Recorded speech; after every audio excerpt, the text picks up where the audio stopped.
This game had over 50 million players. Now, it's practically dead. Pixel Gun 3D used to dominate mobile gaming. It had everything: crazy weapons, iconic maps, competitive clans. But somewhere along the way, it completely fell apart, from 500,000 daily players to barely a few thousand. So what went wrong? Was it bad updates, developer greed, a broken economy, or did the community kill it from the inside? In this video, we're breaking down how one of the biggest mobile games of all time rose from nothing and then destroyed itself in front of everyone. Let's go back to the beginning. Back in 2013, mobile shooters barely existed. If you wanted to play something like Counter-Strike, you needed a PC. And if you were a kid with just a phone, you were out of luck. That's where Alex Kov came in. He saw a massive gap in the market. Minecraft was blowing up and shooters were trending, but nobody had combined them on mobile. So he said, screw it, let's make both. Minecraft's blocky look plus shooter mechanics equals Pixel Gun 3D. At first, total flop. Barely hit 1,000 players in the first month. The game was boring, repetitive, and had zero replay value. But here's the thing, Alex didn't quit. He knew the idea was solid. It just needed something more. So he kept updating, kept adding. What started as a weird Minecraft shooter clone was one update away from exploding. And that update changed everything. Pixel Gun 3D was on life support. The idea was good, but nobody was playing it. And honestly, can you blame them? The game was basically spawn, shoot zombies, repeat. It was like trying to binge watch one episode of a show over and over, forever. But then came update 1.2. The update that didn't just save Pixel Gun, it resurrected it. This update introduced one magical word: multiplayer. For the first time, you could actually play against real people. Not dumb AI walking into walls. Not zombies with brain damage. Real, sweaty, try-hard 12-year-olds with names like XX Sniper God 420XX. And the main mode? FFA. Free for all. You'd get tossed into a tiny map with 10 other players, and the goal was simple. Shoot first, survive, flex. It wasn't just fun, it was competitive. People actually had a reason to grind the game now. Wins meant bragging rights. Kill streaks meant clout. It turned Pixel Gun from a weird Minecraft shooter into a legit online battleground. And the maps? Heavenly Garden, Pool Party, instant classics. Like, if you didn't drop 30 kills at Pool Party at least once, were you even a Pixel Gun player? And just like that, the player base exploded, from a few hundred kids messing around after school to tens of thousands logging on every day. It was wild. The game was finally fun, fast, and full of chaos. It was no longer a game you'd download, play for 5 minutes, then delete out of boredom. Now, it had something every game needs to survive: hype. Pixel Gun was finally popping off. Multiplayer had brought the game back from the dead. But the devs didn't stop there. They doubled down and started dropping bangers. Enter Capture the Flag. Update 0.89 gave us the first real team-based game mode. 2 teams, 2 flags, 1 goal: steal theirs, protect yours, and don't get sniped in the face halfway back. This mode had everything: tactical play, teamwork, betrayal. That one guy on your team who only went for kills and ignored the flag the entire time, it added depth, like actual strategy. You couldn't just run around spamming OP guns anymore. Okay, some people still did, but you get the point. Then came Update 0.92. aka the Hunger Games era. They literally added a Battle Royale mode before Fortnite even existed. 10 players dropped into a map with loot chests scattered everywhere, and it was pure chaos. You'd either find a legendary weapon in 5 seconds, or a shovel and a dream. This mode hit different. It felt cinematic, like you were in an actual movie, except instead of fighting to the death for survival, you were just trying not to get spawn killed by some guy in diamond armor with a rocket launcher named Kevin. And then, the real power move: clans. Update 6.0 made it official. Pixel Gun wasn't just a game, it was a lifestyle. You could now squad up, represent your clan, and climb the leaderboards. Suddenly, every 13-year-old with Wi-Fi had a full-blown ego. People were adding a PG-3D to their usernames like they were part of FaZe Clan. And don't lie, if your clan ever made it to the leaderboard, you took a screenshot, sent it to the group chat, and acted like you just won Worlds. These updates weren't just filler, they added purpose to the game. Every mode introduced something new: new maps, new metas, new beef between sweaty 9-year-olds. Pixel Gun was growing fast, and for the first time it felt like a real online community. And believe it or not, it was only going to get bigger. By this point, Pixel Gun 3D wasn't just a game anymore, it was a movement. The updates were fire, the gameplay was addicting, and then the content creators showed up. Enter names like Exotic Gaming and Esoteric Inc. These guys were basically the Mr. Beasts of the Pixel Gun world. They dropped montages, weapon reviews, tutorials, glitch exploits, you name it, they uploaded it. And their videos? Millions of views. For real. You could post a 10-minute video of you just spamming the solar power cannon and it'd go viral overnight. Why? Because the game had finally hit the sweet spot. Fun, competitive, and easy to flex on your friends with. YouTubers loved it. They could crank out content every week and never run out of ideas. Top 10 best guns. Clutch 1v5 clan war. Pixel Gun, but I only use melee weapons and cry midway through. And what made it even better? The audience was actually engaged.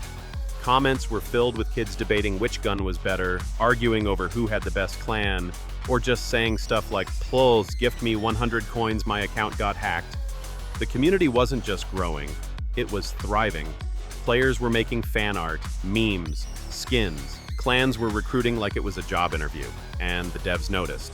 So they leaned in and dropped Update 6.0, bringing Clan Wars officially into the game.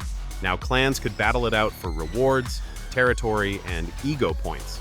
And let's be real, the only thing scarier than a pay-to-win player was a clan full of them. But it worked. The more community features they added, the more people got addicted. It wasn't just about kills anymore, it was about legacy. You wanted to be known. At its peak, Pixel Gun had it all. Creators pumping content, a loyal player base, competitive hype, and non-stop updates. It wasn't just one of the best mobile shooters, it was one of the most viral games on the platform. And you'd think from here it would just keep going up. But nah. Turns out when money enters the chat, things start to get weird. This is the part where the devs got a little too comfortable. Player base, exploding. YouTubers, feeding them free marketing 24/7. Money pouring in. So, what do you do when everything's going right? Apparently you ruin it. See, up until this point, real money only got you cosmetic items. Cool skins, flashy gear, nothing that actually gave you an advantage. Everyone had a fair shot. It was skill, not swipes, that won matches. But then came the golden idea.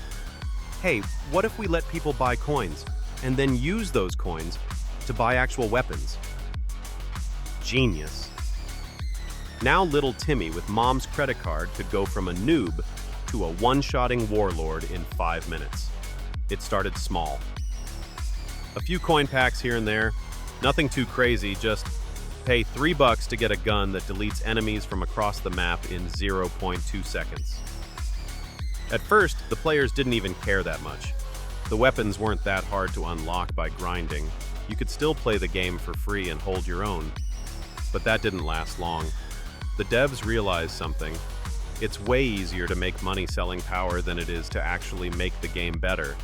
So they leaned in hard. More weapons, more items, more things you could buy that gave you a massive advantage. The phrase pay to win wasn't just a complaint anymore, it was the business model, and it worked. The devs started raking in cash. But something else started happening too.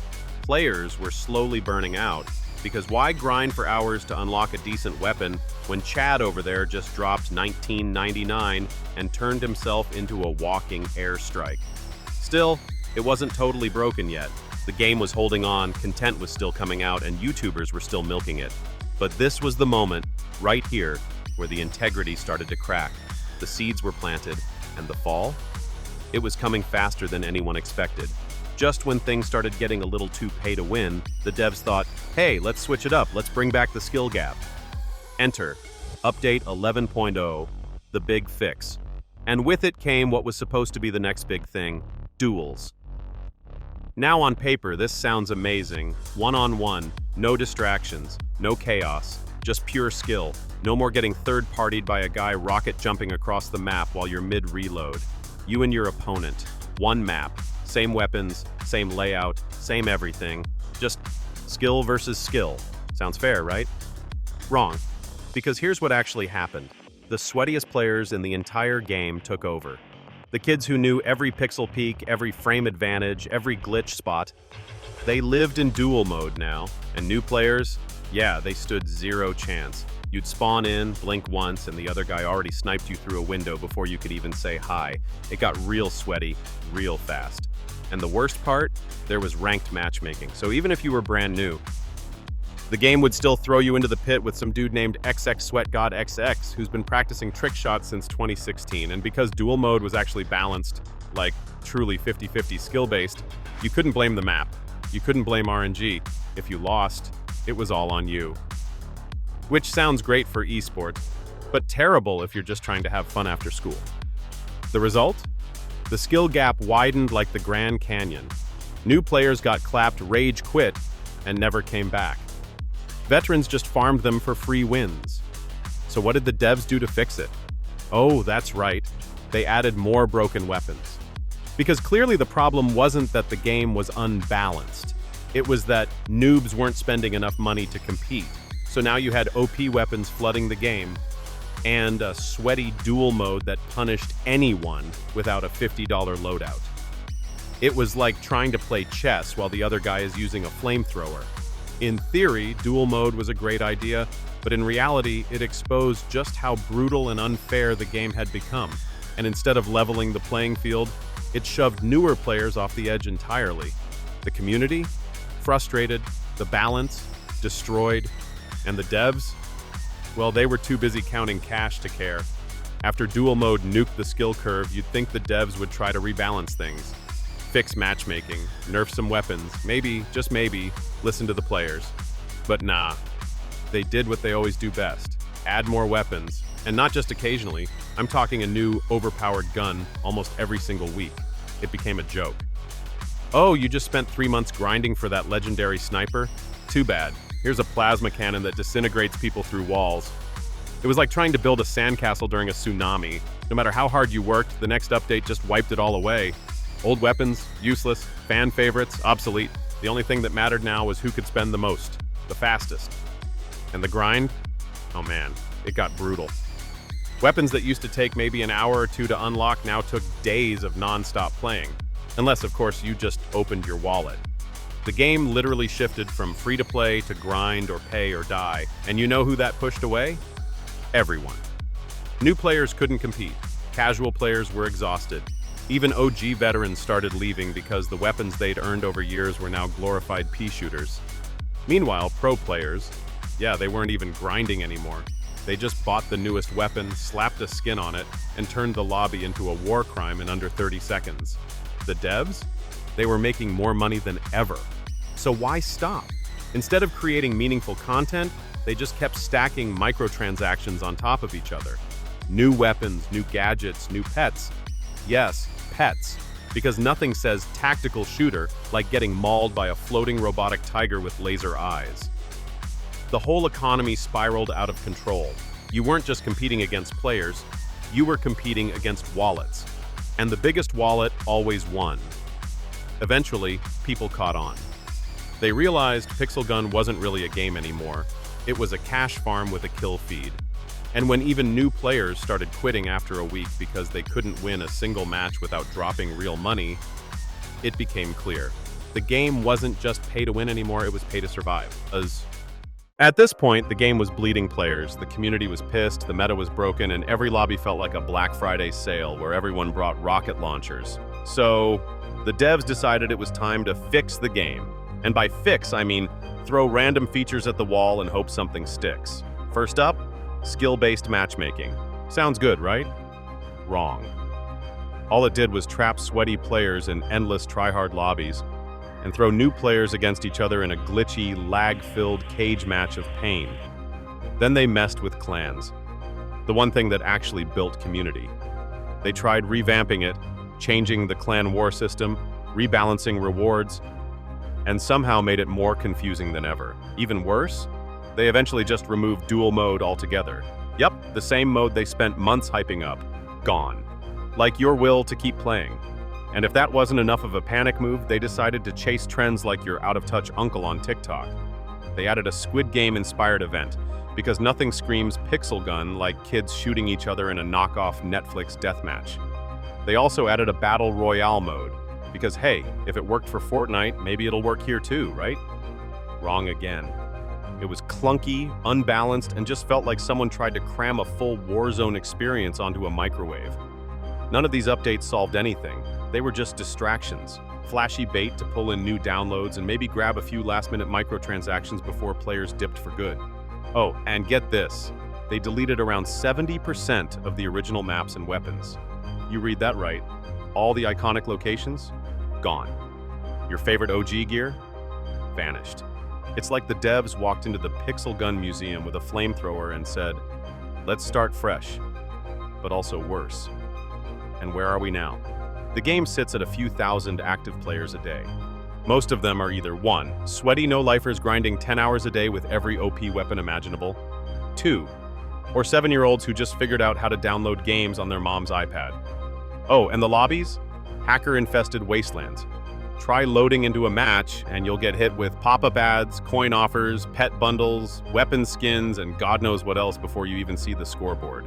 It's like opening the game launches a slot machine powered by your grandma's retirement fund.